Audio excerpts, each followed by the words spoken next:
So my most viewed video on this channel, with a whopping 2.5 million views as of this second, is the 10 best Nintendo Switch games worth playing. If you thought I wasn't gonna do another one of those videos, you're insane. But honestly, I really love free games. I'm now realizing how dumb it is to say that out loud, because who doesn't love free games? I've made 2 of those videos now, so 20 free games on Switch, and believe it or not, after looking into the eShop the last few days, I found another 10. So 30 free games on Switch worth playing. You can buy a Switch and play at least 30 games that are good without having to pay a penny. That's not a bad deal. Alright, so you're probably very excited to find out what 10 games you're gonna be downloading today without having to pull your wallet out. So let me shut up. I'm just gonna say real quick, I don't want to go down to that comment section and see all the comments being like, oh, you forgot Warframe. Oh, you forgot Fortnite. I've already talked about those in the other 2 videos, as well as 18 other games. Believe me, after this video today, I've talked about every free game on Switch worth talking about. So if there's one you love, and you don't see it today, go watch the other 2 videos. Oh, and that last video with the 2 million whatever, it got 56,000 likes. So if this video could get 60,000 likes, which is kind of a Herculean task, and I don't know if that'll happen, but I believe in you guys. It'd make me very happy. It'd make me very happy. It made me very okay, let's just start. We're outside. I haven't seen this since February. Yeah, I get it. You watch all of my videos, but the one thing you never get to see? My feet. Stylish, huh? I swear it wasn't windy at all until I started recording. Also, they're comfortable, lightweight, breathable, stretchy, and they're even waterproof. I actually haven't.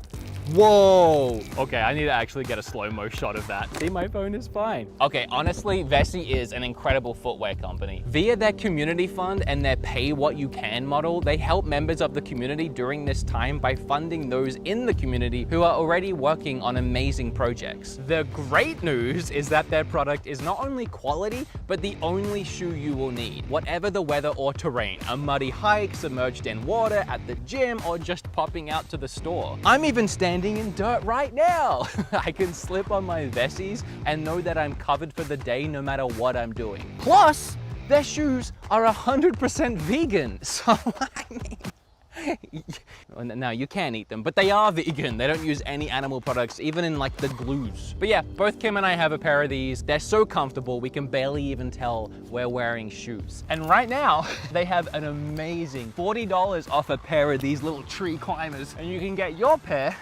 I'm out of breath from running, at vessifootwear.com/beat-em-ups. Cut, my hand hurts. Cut. Ninjala! Hey, that was pretty good. Ninjala is pretty fun, I think. It has heavy Splatoon vibes. If Splatoon was free to play and it had a battle pass, loot crates and other microtransactions, but I'm not complaining. None of that is intrusive on the Ninjala experience, and I just think we're at the point where all of that stuff is the norm and we're just used to it, especially in these free-to-play games. The gameplay is fast-paced and furious, and also completely confusing. I've never played a game for this long and felt so good at it, like I win almost every time. And yet, I have no idea what I'm doing. In battles, I just button mash anything that comes up on the screen, and I hope for the best. And it seems to work most of the time. It's all about getting points from eliminations or these point balloons, and honestly, I find that other players are too focused on killing each other, so I run around cleaning up all the point balloons for an easy victory. My biggest complaint is that the game gets stale very quickly. It only has one map and one style of playing, not much strategy or variation, so every game feels almost identical. Even when I try and mix it up with different weapons, it all kind of amounts to feeling the same. So even different levels would really help shake this game up. It's been out a while, we could use one more. Other than that, really fun free game. I'm not sure when Fantasy Strike punched its way onto the eShop for free, but honestly, I kind of really like this fighter. Visually, it looks pretty nice, and it controls really smooth. It has 12 unique characters, from a magic paintbrush lady to a freaking panda bear. All of it's free. All the characters are free, and I mean free. Not you start with 2 or 3 and have to pay for more. No, they're all free. This game is It's all free. There's no catch. I'm still waiting for the catch. An interesting concept in this fighter is that the grapple can be countered by just not pressing anything. I mean it. Let go of the controller if someone tries to grapple you and you'll do this like big ultimate devastating counter move. I kind of like it. It really helps limit how much opponents try and spam the grapple move, as if you time it wrong, it can really backfire. If I had paid for this game, I may have complained about how it doesn't really bring much new to the genre, but considering it's free, I really don't have a single bad thing to say about it. Other than the fact that A is Y and B is X for some reason. That made the tutorial confusing. This is a solid, fun fighter I could boot up and play anytime. The main guy isn't Zelda? Then who's Zelda?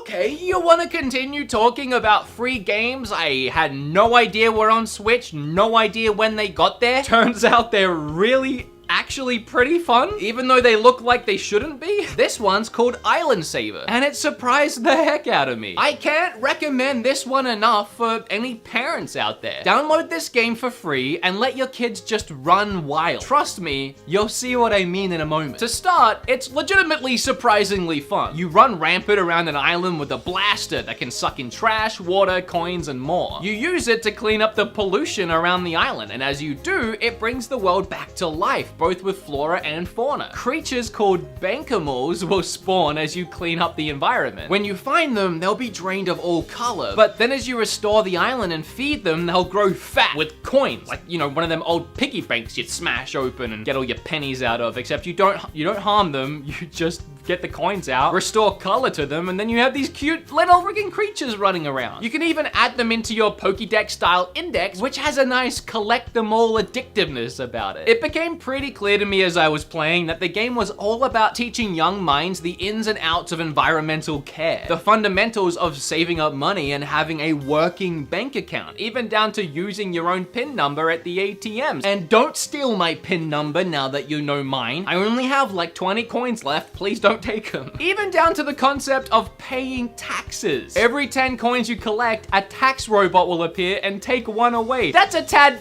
too realistic, if you ask me, but it's done in a very cute way. What I love is that the game does a fantastic job at being educational, but in a very fun way. It doesn't cram any of these concepts down your throat. Rather, those concepts actually add to the experience, and at the core of all of it, it's just a cute little game about saving animals. And look at these red pandas, they're so cute! Red panda is legitimately my favorite animal, I'm not kidding. Whenever I go to a zoo and I discover they have red pandas, spend like an hour trying to find them in the trees, they hide up there, you never see them. If you haven't seen a red panda, you think that's cute in the game, Google red panda right now, pause the video and come back.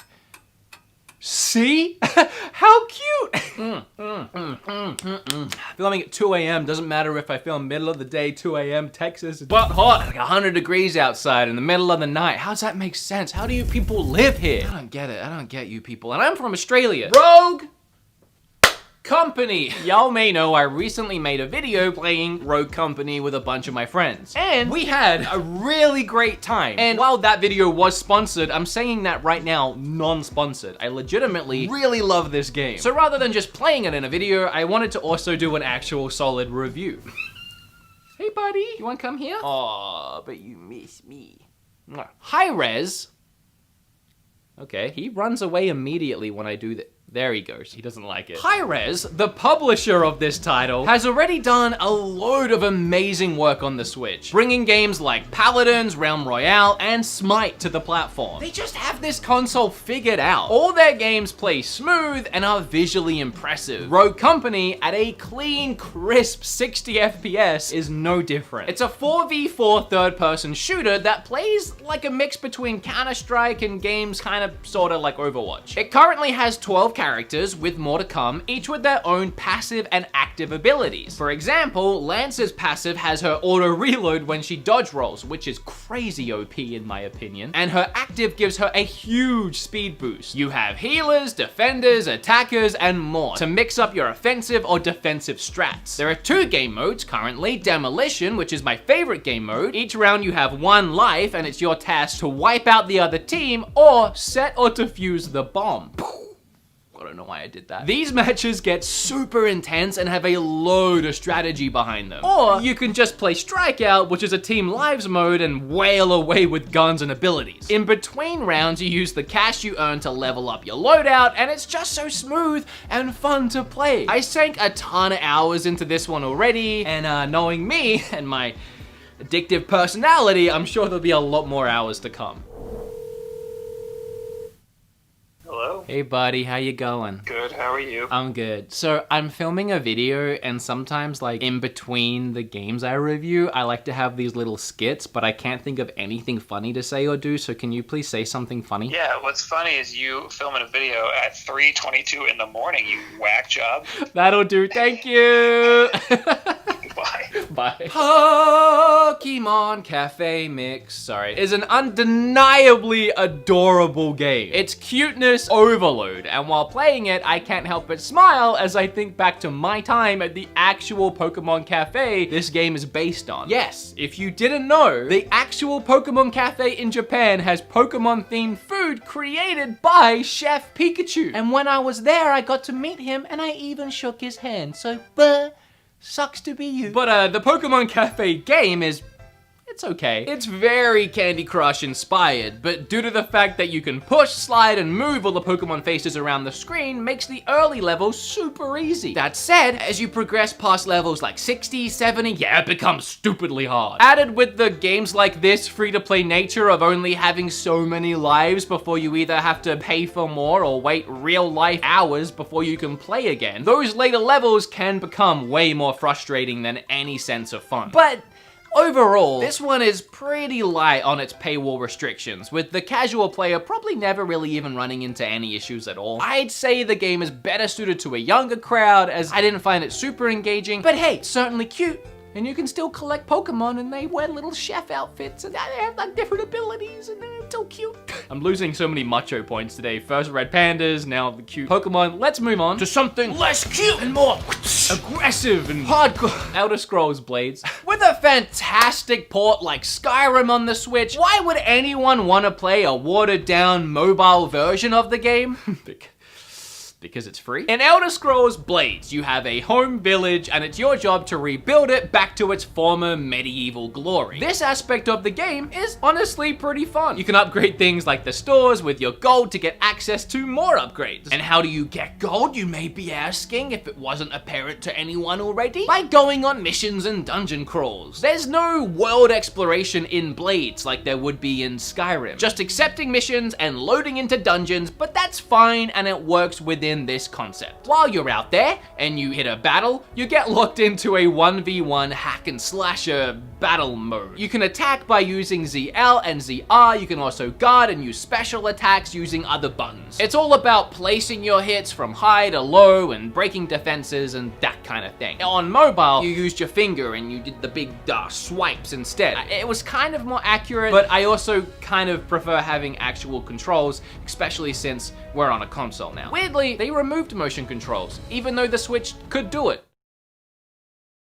Okay. Interestingly, there's also an online 1v1 player versus player battle mode, so it's free. Visually, it's very similar to Skyrim on Switch, but like a bit worse. And many people have claimed there's a huge paywall that you hit at a certain point and you can't progress without dishing out the dosh. Bear that in mind as you play the game. You know how at the top of this video, I talked about how I made 2 of these videos already and those had 20 games? Well, as it happens, I'm running pretty low on like the good ones to talk about. So let me save you some time and put a bad one on the list. Let's have a look at Tennis 1920. It's bad. Yeah, so it's Tennis on the Switch, and I actually downloaded it a little excited because I thought maybe, you know, I assumed I would be using the Joy-Cons to hit the, no, there's none of that. It's just left stick to move and right stick to knock that bad boy back. There might be more to this game, but it's so ugly and bland and bad. With confusing menus and, disturbingly long necks. All their necks are really long. No, thank you. Moving on. Well, this one's pretty straightforward. Jump Rope Challenge, a strange Nintendo developed and published game. It features a crudely drawn rabbit and has you mimicking a jump rope with the Joy-Cons. That's it. That's the whole game. That's okay. I'm not judging. I'm really not judging. My voice just went really high. The game tracks your daily progress as you hit the daily goal of 100 jumps. Or you can increase the limit all the way up to 3,000 jumps. I was confused. I was baffled by this, so I looked it up on Wikipedia, the world's most reliable source of information. And the game was apparently developed by a small group to keep active at home during shelter-in-place orders of the COVID-19 pandemic. That's a little bit of history. Then also, I don't know if anyone else has thought of this, but this technically makes Mr. Bunny here a canon Nintendo character. Jump Rope Rabbit for Smash? This technically could happen. Oh, get your war face on. Get your war face. Oh, you gotta love when a game on Switch runs at above 30 FPS. And in the case of Warface, you get exactly that at a smooth, steady, locked 40 FPS, but hey, that extra 10 is better than 30, right? This game is by far the best online FPS on the system, and the fact that it's free is almost unbelievable. There's online co-op levels, spec op story levels, and a plethora of versus modes. Battle Royale, Bag and Tag, Team Deathmatch, Storm, Blitz, Plant the Bomb, Free for All, and Capture. Also, there are hundreds of unique weapons and a load of different loadouts. But SED is by far the most powerful. You play as a souped up Terminator with a massive machine gun. It's kind of overpowered, but hey, I don't complain when I'm racking up those kills. Yeah, sure, there's still no Call of Duty on the Switch, and I have no idea why, but this is the next best thing, so go play it. I also played this one on my channel in a full video with both Kevin Kenson and Spawnwave, so go and watch that video if you want to see more of the game. Okay. All right, look, you gotta level with me here, you little nitpickers. You gotta let me have this next one, okay? There is only 52 items listed under free games on the eShop. That leaves like 12 we haven't talked about, and that includes like the Nintendo Online service and some just games that they're bad. Even for free, they're bad. So I've talked about all of the games worth mentioning, believe me, which left me when I was writing this video at 9 games. And I couldn't have the title 9 free. No, that messed up my OC. I need 10. It's a nice round number. So, Wolfenstein Youngblood Trial Edition is technically completely free. Yeah, the entire 30-hour adventure shooter is free to play. If someone else you already know has the game already and invites you to play the game with them via Buddy Pass. So yeah, you know, you don't need to buy the game to play it, you just need to have a friend who already has the game. It's also listed under the free-to-play section, so assuming you'll let me have this one, Youngblood is a spin-off game to the recent Wolfenstein sequel. And while it can be some fun to play in co-op, I actually don't like this game very much, and I finished it. So don't get me wrong, all the fun gameplay the series has become known for is here, and in many ways improved. But there is little to no story, world building, or direction in this spin-off title. You get a little itsy-bitsy cutscene at the start, then it's 25 to 30 hours of linear backtracking through levels and blowing up bad guys until the end of the game where you hit one more itsy-bitsy cutscene and then credits. It's not bad, it's just a game. It's just another game. It's not one you have to play, it's there. And actually, bringing a buddy along via the free pass is the only way I really recommend playing this. I could not imagine struggling through this mess on my own. That said, we covered so many great free games today, but I wanna know which was your favorite, or if you have a favorite free game that wasn't on this list, feel free to leave it down below. I really do like making these videos because it's fun and highlighting these free-to-play games, and then now you guys can spend the rest of the day probably playing a game for free you'd never heard of before because of my video. That's fine. I like that. I like the idea of that, and I hope you guys like these videos as well. Again, please like the video if you did enjoy it. if it helped you out, subscribe if you want more of these videos. Remember to check out today's sponsor as well. The links for that will be down below. And now with all this filming video crap out of the way, I can go play some more jump rope challenge. Okay, bye. What a lame way to end the video. Bye.